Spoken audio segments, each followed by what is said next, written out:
Mon nom est Evan Carmichael, mon seul mot est Believe et je crois que les entrepreneurs vont résoudre tous les problèmes majeurs dans le monde.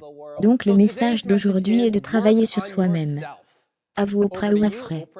Car je me réveille tous les matins car Espresso me garde car je me réveille tous les matins, je dis à mes filles tout le temps que ton vrai travail est de comprendre où est ton pouvoir et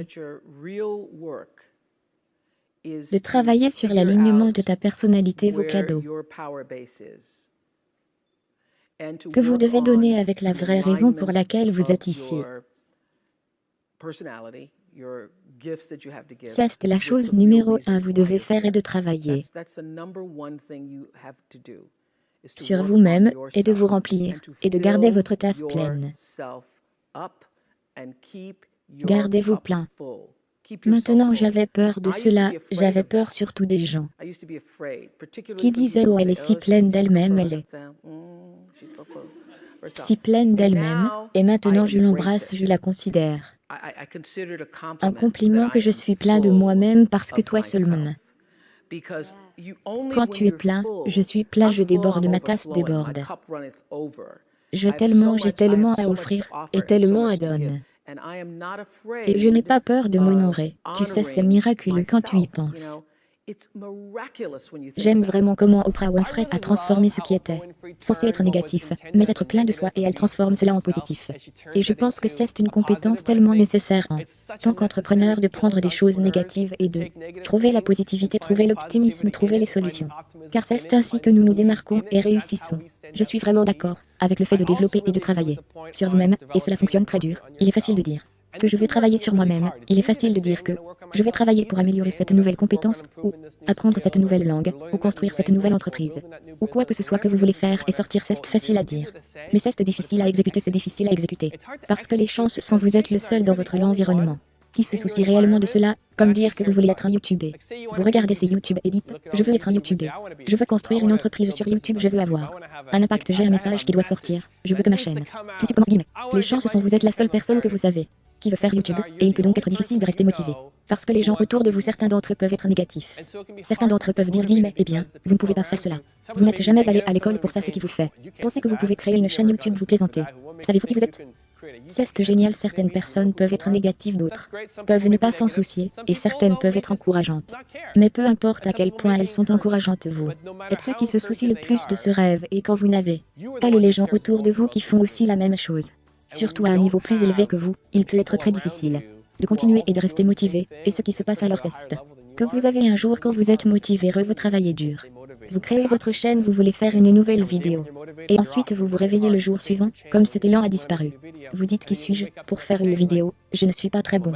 Avez-vous vu ce que j'ai fait hier, c'était terrible, et puis vous êtes inspiré par quelque chose d'autre, peut-être regardez-vous une vidéo et vous êtes de nouveau en feu, je suis à faire une autre vidéo. Et vous partez, et vous le créez, et puis vous tombez, et donc cette constante de haut en bas, roller coaster yo-yo, vous savez.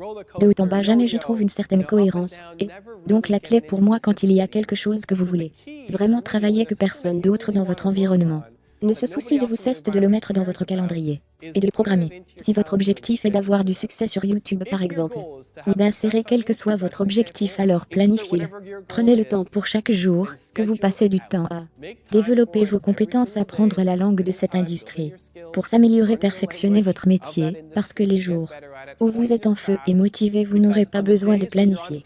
Vous serez juste, vous ferez exploser et aurez juste des tonnes de productivité. Mais les jours de congé, les jours entre ces pointes, le calendrier vous aide à rester fidèle à l'objectif que vous avez.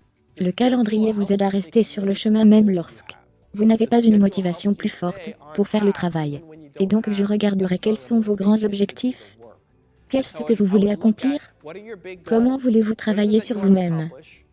Et puis regardez votre calendrier et faites les choses dans votre calendrier mappé à votre ambition. Faites-vous le travail dans votre calendrier quotidien, cela vous aidera à atteindre vos objectifs, parce que pour un trop grand nombre de personnes, ce n'est pas trop conséquent. Objectif et ensuite vous regardez comment ils passent leur temps. Ils ne le font pas correspondre le travail qu'ils font constamment. Ne va pas les aider à aller où ils veulent aller et donc ces jours d'inspiration sont incroyables, mais si vous voulez continuer, le processus est réellement faire de réels progrès vers la réalisation de vos objectifs et vraiment vous construire, alors vous devez planifier et prendre le temps pour que cela se produise. Donc la question du jour aujourd'hui est que je suis curieux. Qu'est-ce qu'un quotidien non négociable pour vous? Qu'est-ce que vous planifiez dans votre calendrier tous les jours? Au moins pendant la semaine qui doit se produire tous les jours. Non négociable, je suis curieux de savoir. Laissez-le dans les commentaires ci-dessous. Je veux aussi donner un rapide coup de fil à Margarita de Lovezomi. Tom, merci beaucoup pour avoir pris une copie de mon livre Your Own World, j'apprécie vraiment le soutien et j'espère que vous apprécierez la lecture. Donc merci encore les gars de regarder. Je crois en toi, j'espère que tu pourras continuer à croire en toi et quel que soit ton seul mot, je te reverrai demain matin pour une autre photo d'Anspresso. Car je me réveille tous les matins car Anspresso me maintient. Je suis intervenu lors d'un sommet sur l'éducation pour Microsoft. J'ai également pris la parole lors d'un sommet sur l'éducation pour Apple.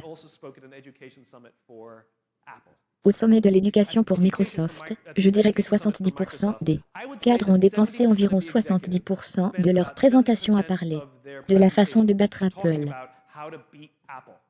Lors du sommet sur l'éducation d'Apple, 100% des dirigeants ont passé 100% de leur présentation à parler de la façon d'aider les enseignants à enseigner et comment aider les élèves à apprendre. On joue de cette façon et on joue de cette façon. L'un dit joue à l'infini et l'autre joue à l'infini, devinez lequel est frustré. Donc à la fin de mon discours chez Microsoft, ils m'ont donné un cadeau. Ils m'ont donné le nouveau Zune quand c'était quelque chose. Et laissez-moi vous dire, cette chose était spectaculaire, c'était la technologie la plus élégante que j'avais jamais utilisée. L'interface utilisateur était incroyable, le design était spectaculaire.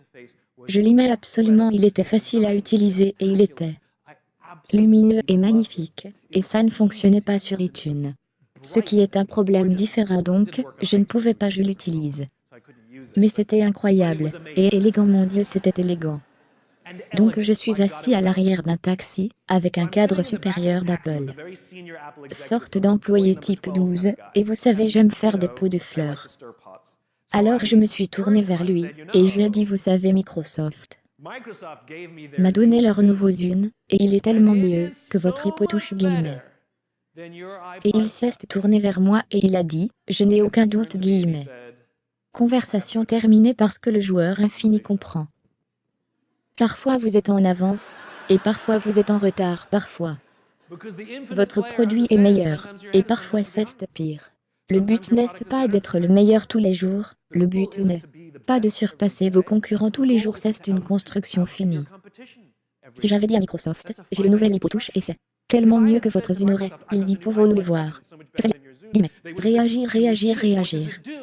Les joueurs finis jouent pour battre les gens autour d'eux, les joueurs infinis jouent pour être meilleurs qu'eux, pour se réveiller chaque jour et dire comment pouvons-nous faire de notre entreprise une meilleure version d'elle-même aujourd'hui qu'hier.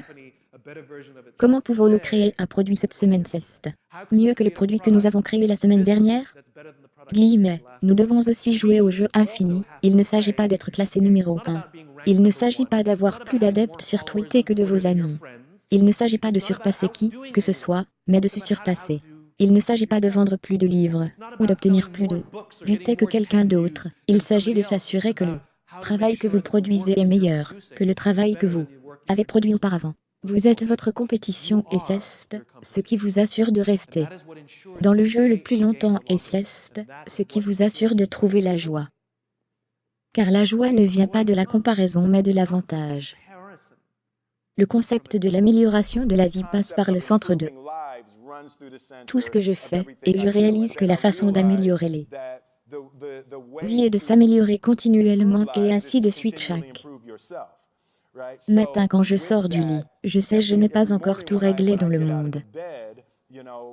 Donc il y a toujours quelque chose à faire, et dans ce film, j'ai lu une citation intéressante, le Siddhartha Gautama, le Bouddha.